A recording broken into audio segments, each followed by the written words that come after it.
Hello, hello, hello. Let's get into The Winter's Tale, imagining how the implausible becomes plausible.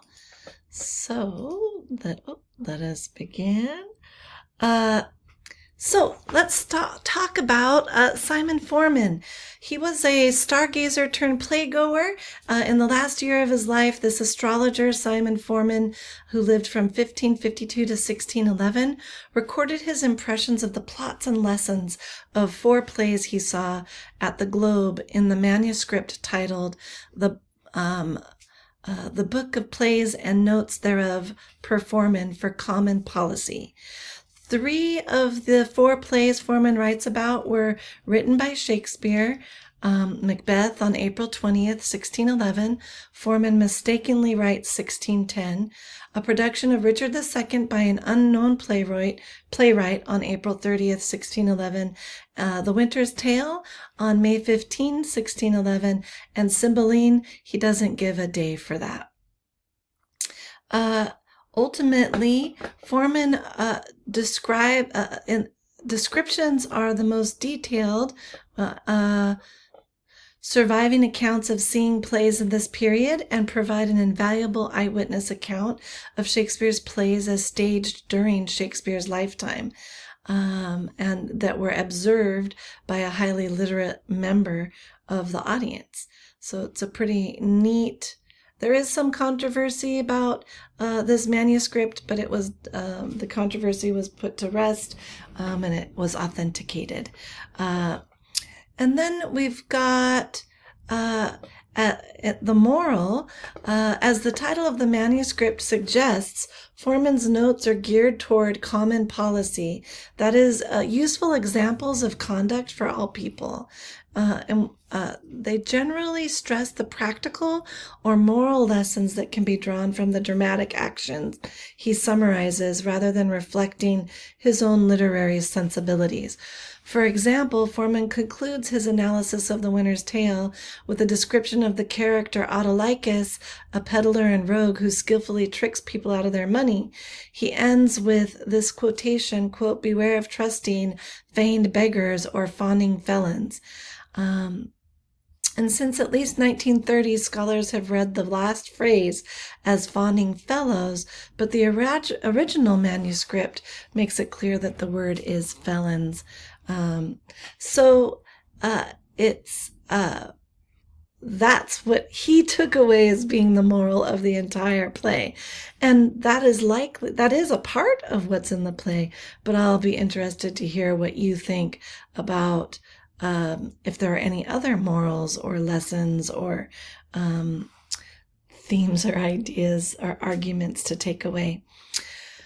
Foreman's notes also help to establish that The Winter's Tale was written by 1611, and the play did not appear in print until the first folio of Shakespeare's plays was published in 1623.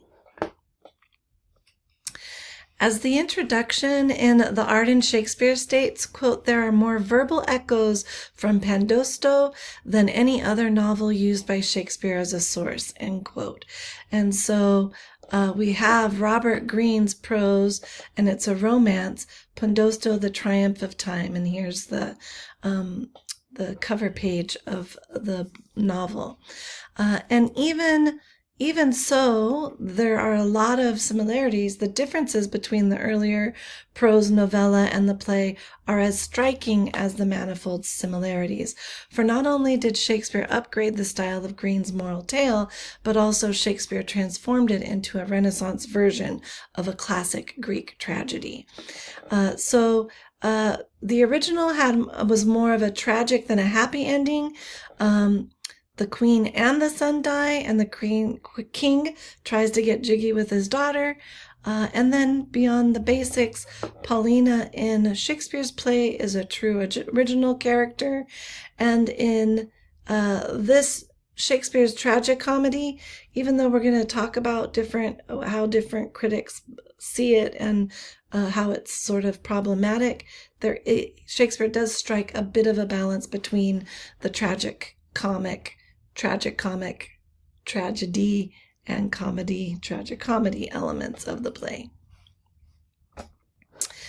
So, is Shakespeare celebrating the strange, or is he celebrating the problematic? The Winter's Tale is often considered one of Shakespeare's problem plays because of the mixed genre. It doesn't fit neatly into any genre, even romance, with its bent toward tragedy comedy. The play's dramatic intensity of the first 3 acts that include a striking shift from dank tragedy to rustic comedy is also an element that helps critics to term it a problem play, as well as the movement into courtly romance before reaching resolution in Renaissance magic realism. And magic realism is a literary or artistic genre in which realistic narrative and naturalistic techniques are combined with surreal elements from dream of fantasy. And also the shift from intense psychological drama to a more predictable and happy resolution is what also lends to critics calling this a problem play. Some critics, however, term it a strangely discordant play. So we have different ways to look at it. And on the slide here, you can see that these are a few of the elements of the strange that you might keep in mind as you're reading and analyzing the play. So with the stage direction, this first element here, we have spoken about stage directions before, but we only get this part of the action per the stage direction following Act 3, Scene 3, line 57, when Antigonus says, "I am gone forever." I want you to pay particular attention to the stage directions in this play, for Shakespeare conveys a lot of information in them. And we can think about how this is a strange element of the play and how does one stage it, right? We've also got improbable coincidence. Consider how coincidences or magical elements might be rooted in reality more than in magic, per that magical realism idea. And then, interestingly, typically there are no children actors in Shakespeare's plays. He even rails against children actors in other plays, for acting companies comprised of children were rivals for business, but he has one in this play. You've got, what do you make of the action in Act 4? How does it relate to the rest of the play? They're singing, dancing, and clowning. Does it relate to the plot? In the recognition scene, I'll speak to this more later, and we'll spend time conversing about this in class, but I really want you to pay close attention to the writing of the recognition scene when Hermione's statue, quote unquote, quote, comes to life. And it's a daring scene, and I want to hear your thoughts on it. This concept here, herein lies the problem with the shifts in tone, setting, action, and theme that make this somewhat of a strange or problematic play. Another strange element is a lot of the action takes place on the seacoast of Bohemia, but Bohemia is what's known as now modern Czech Republic, has no seacoast. So what Shakespeare would have known this. Why create a magical seacoast? So different things for you to keep in mind. So when we're looking at mind games, we've got fairy tales, fables, and trifles, oh my. The title declares that the play is a fable, a winter's tale. Is that a trifle fairy tale to pass away the time on a long winter's night, especially a tale that might be told aloud, capturing the essence of folk or fairy tale genres?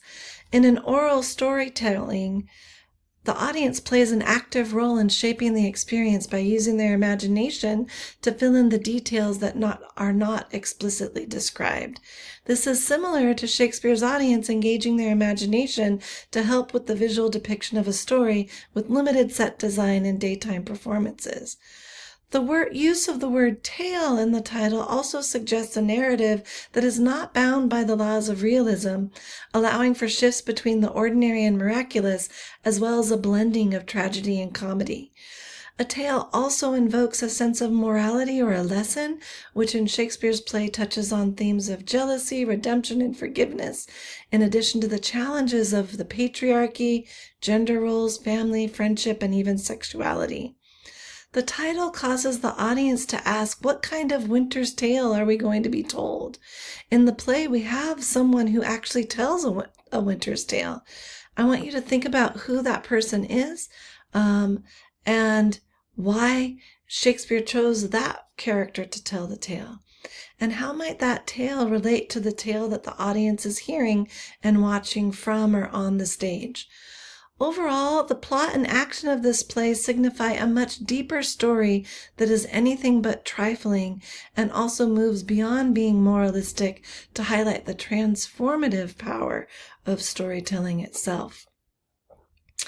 As you're reading, consider the archetypes of the heroine, hero, villain, the wicked versus the virtuous, prophecy, the hero's journey, etc., that are usually found in fairy tales and fables, and determine how Shakespeare adds his own twist.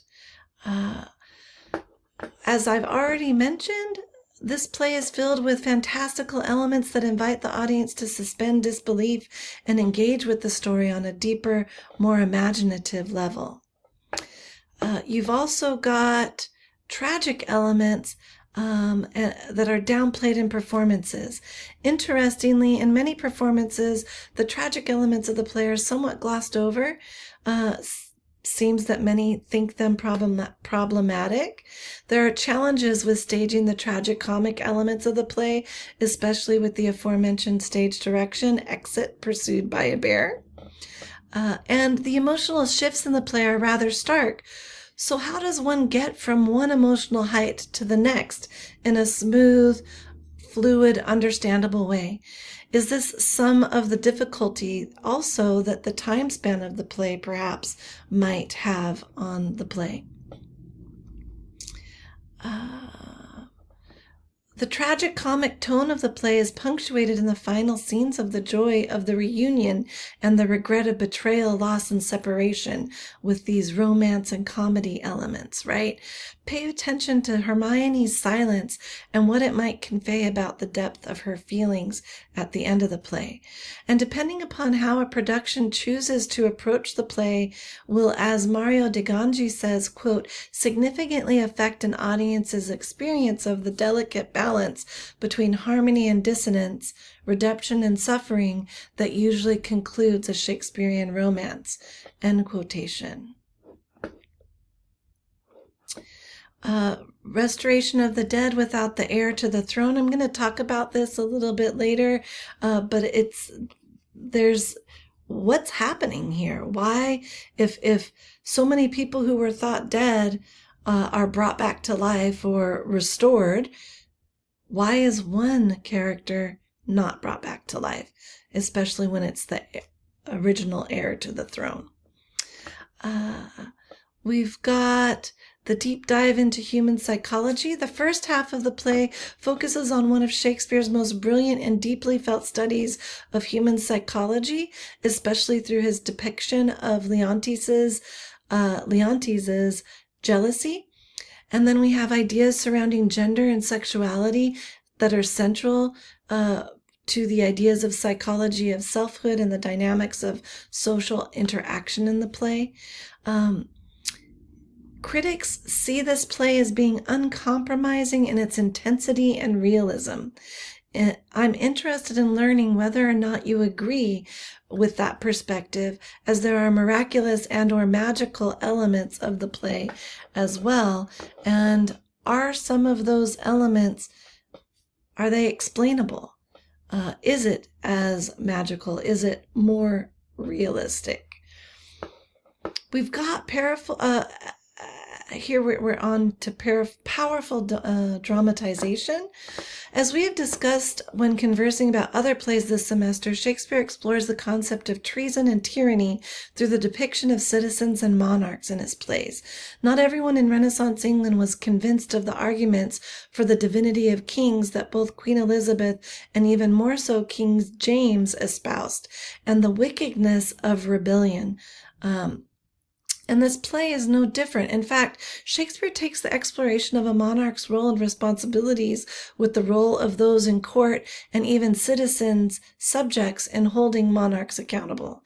Once again, Shakespeare raises questions and provides alternatives to allowing monarchs to behave like tyrants, and in doing so, he depicts what some, especially monarchs, might call treasonous, as any challenge to a monarch's rule or word would be treason.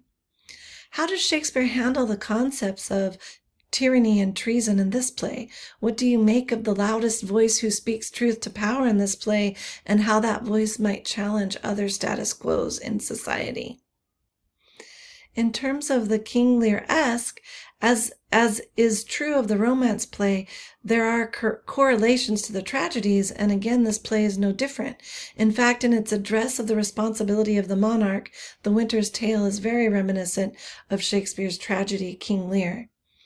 The Winter's Tale also has a striking departure from King Lear with its ending where the king is pardoned, so to speak. Does Leontes deserve the pardon? Is Leontes worthy of the pardon or forgiveness?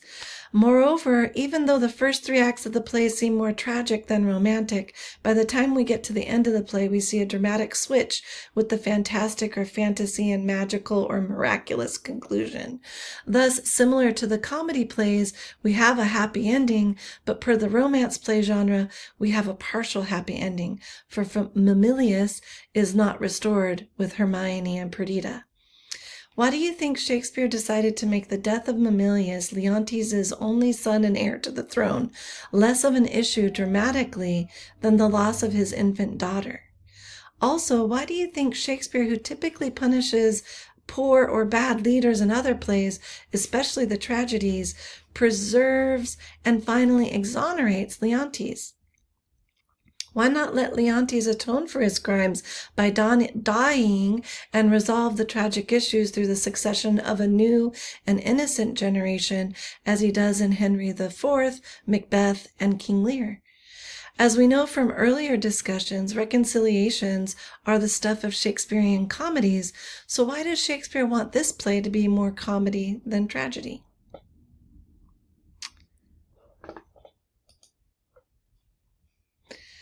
The issues at the center of the play are deeply informed by the political and legal history of Jacobean England. Through the play, Shakespeare questions the different areas and ideas and concepts listed here on this screen for you.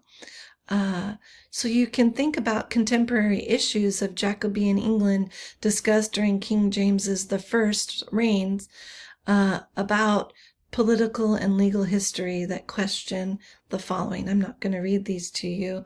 And all of these ideas, all these issues were actively being debated through the first decade of King James I's reign. And the play's focus on the king reflects the world of contemporary politics during Shakespeare's time.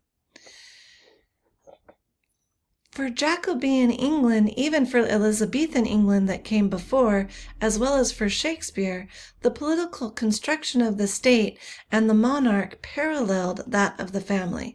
Or actually, I should say, the family parallels that of the monarch. And when thinking of monarchs, the political certainly starts with the family. In fact, again looking at Shakespeare's tragedies, it is Richard II's behavior toward his uncles and cousins that prompts the rebellion that deposes him. The tragedy of Hamlet begins with fratricide and incest and takes shape around the complex relations of parents and children. Macbeth, assassinating Duncan at the urging of his wife, Lady Macbeth, is murdering his own cousin. Lear's tragedy is from beginning to end a family matter with the ways in which he tests and treats his daughters. It is to the point that when James I came to the English throne in 1603, there was a fully constituted royal family at the center of English society for the first time since the death of Henry VIII. So criticism has widely regarded Leontes' jealous rage as unmotivated, and critics and editors have often attempted to provide the play with a rational basis for his delusion, arguing that Hermione, though certainly innocent, must have presented the appearance of impropriety. Directors similarly often give Hermione and Polixenes some suspiciously intimate stage business to justify Leontes' outburst. But with motivation from within, we have in Shakespeare's text, however, the motivation comes from within. The play's psychology, indeed, is strikingly modern in its recognition of the self-generating nature of Leontes' passion and the compulsiveness of paranoid behavior. Shakespeare's explanation for Leontes' behavior can also be seen as being rooted in childhood and in the complex tensions between male bonding and heterosexual love.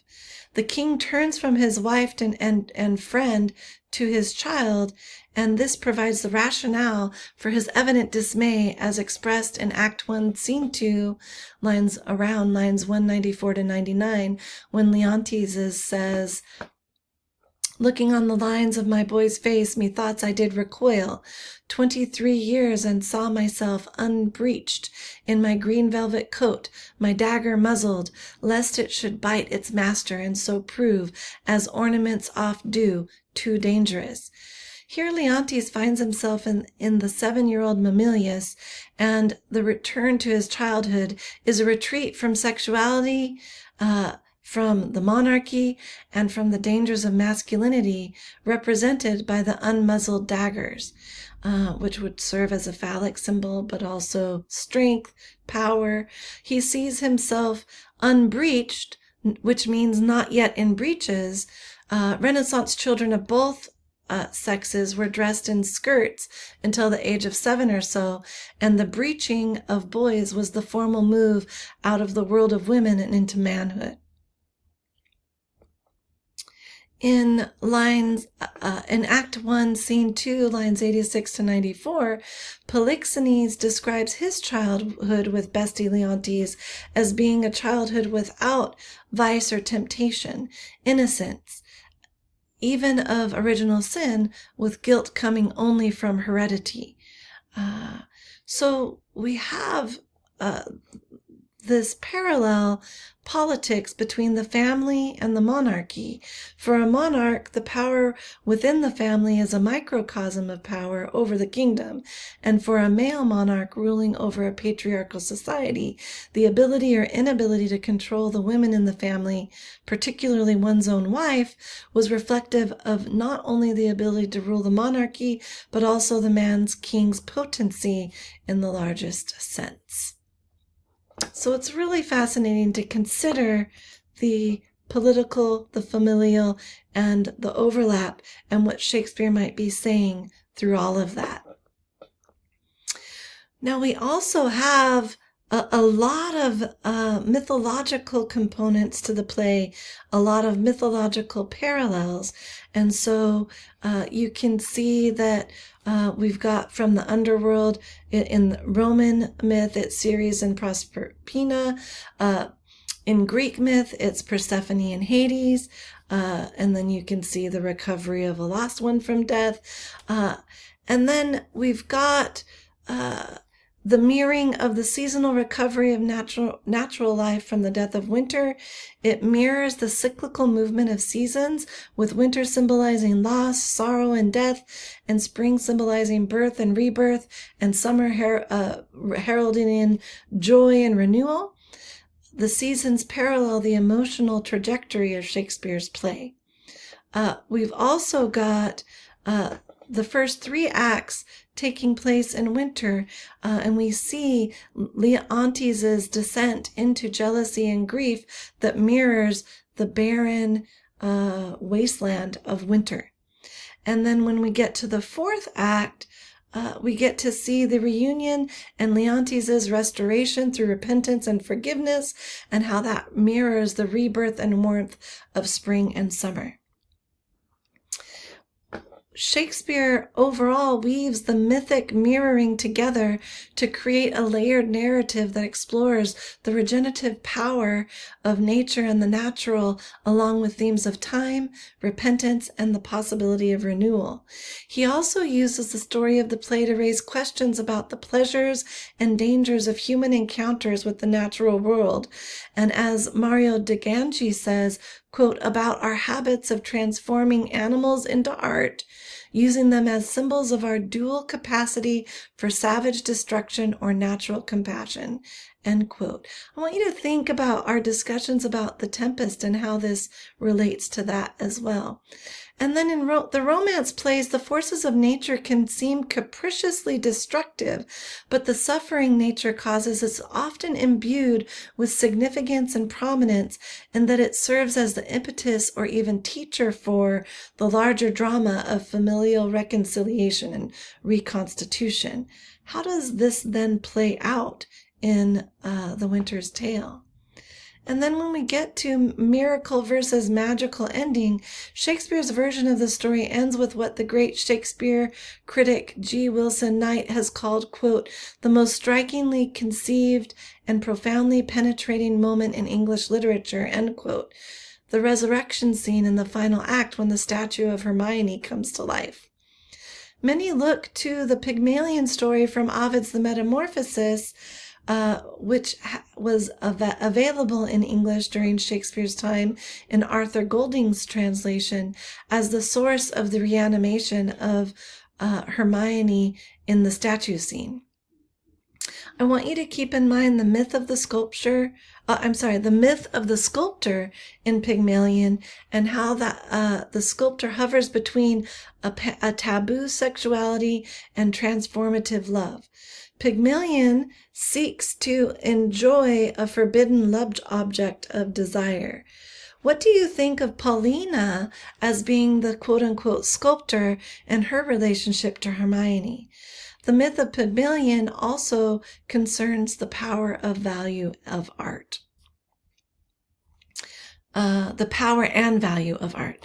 Ultimately, with the passage of time, the influence of fortune, the virtue of patience, the expression of loyalty, and unfaltering faith, the tragic course of the play is corrected with a seeming miraculous, we'll talk about whether it's a miracle or not, a conclusion that brings about the happy-ish ending of the comedy.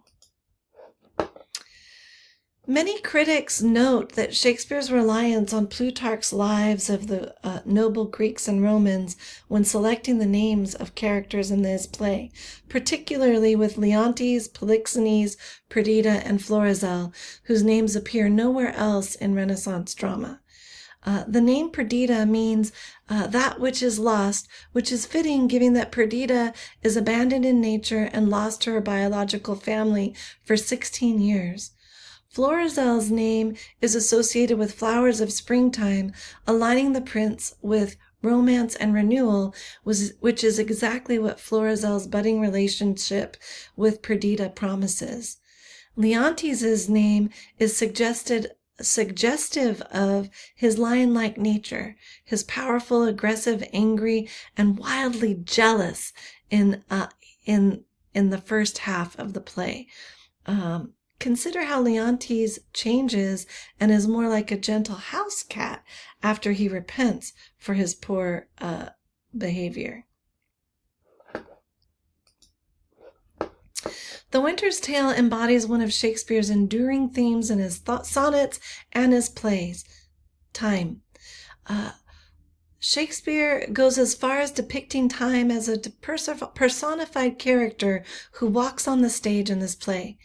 How might time's monologue reflect the play's exploration of growth and reconciliation? How might it remind us of life's cyclical nature? Ultimately, this character invites reflection on the transformative power of time and its capacity to bring renewal and redemption, and emphasizes the significant role that time plays in the resolution of the story.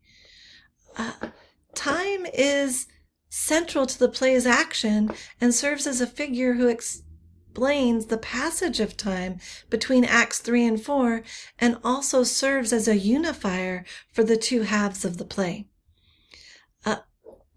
Polixenes stays in Leontes' kingdom for 9 months.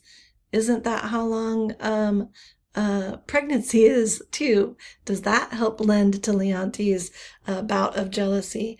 I also want you to think about when we're looking at different rulers, Polixenes and Leontes are foils for one another, and they are two sides of the same coin, and sometimes are they the same side of the same coin. And what Shakespeare's saying about Polixenes, who is the king of Bohemia, chilling in Sicilia for 9 months and being away from his own kingdom. The two halves of the play are separated by a 16-year gap, and this romance play, with its emphasis on the miraculous and enormous span of time and place, puts a strain on the resources of the theater. To say the least, this is one of the longest jumps in time for any of Shakespeare's plays. Per the unity of time in Aristotle's Poetics, which guide playwrights in creating focused narratives that enhance emotional engagement, ensuring that every element of a play contributes to a cohesive and immersive experience for the audience. Per Aristotle's unity of time, the following 3 ideas should be followed. Limit the action of the play to a single day or a short time frame. Create a sense of immediacy and urgency in the narrative, and help maintain coherence and believability in the story's progression. Do you perceive there to be any problems with the way that Shakespeare handles time in this play, with how he flouts Aristotle's unity of time idea? How about benefits? Time symbolizes transformation, emphasizing things of change, forgiveness, and renewal. Moreover, time underscores the inevitability of change and the consequences of action. Are there any other benefits of time that you see in this play? Here are some images, some artist's rendition, whether it's photography, paint, of different scenes from the play. So I want you to keep these in mind and think how you might interpret these pieces of visual rhetoric. It's the time of the season. We talk a lot about the court and the green world, and we want to think about when we're in the Sicilian court, which is in Sicilia. That's with King Leontes as the patriarchal ruler.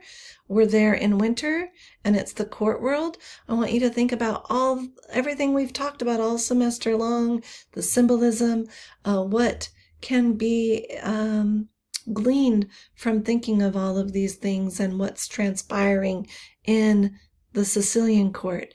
I mentioned earlier this juxtaposition, that King Leontes and King Polixenes are foils for one another. Do their kingdoms become foils for one another? We have the green world in the Bohemian countryside in Bohemia with King Polixenes, and it's in summer, and it's the green world. And so Shakespeare's even baking into the story this striking contrast between the two settings.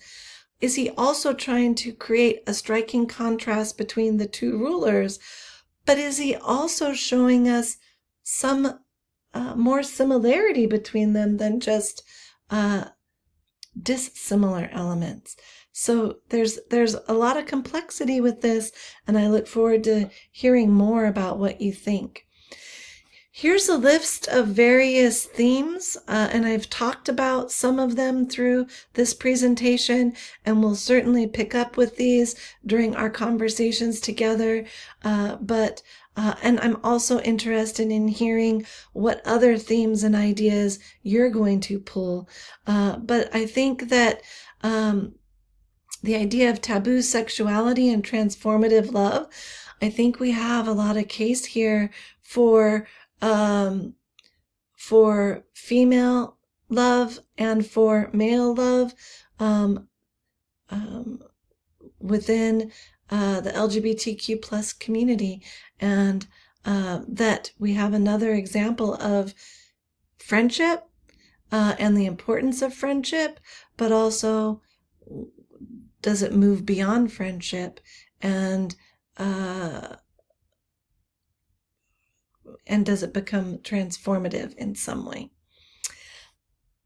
And happy tales to you. Enjoy The Winter's Tale, and I look forward to chatting with you about it over the upcoming weeks. Take care.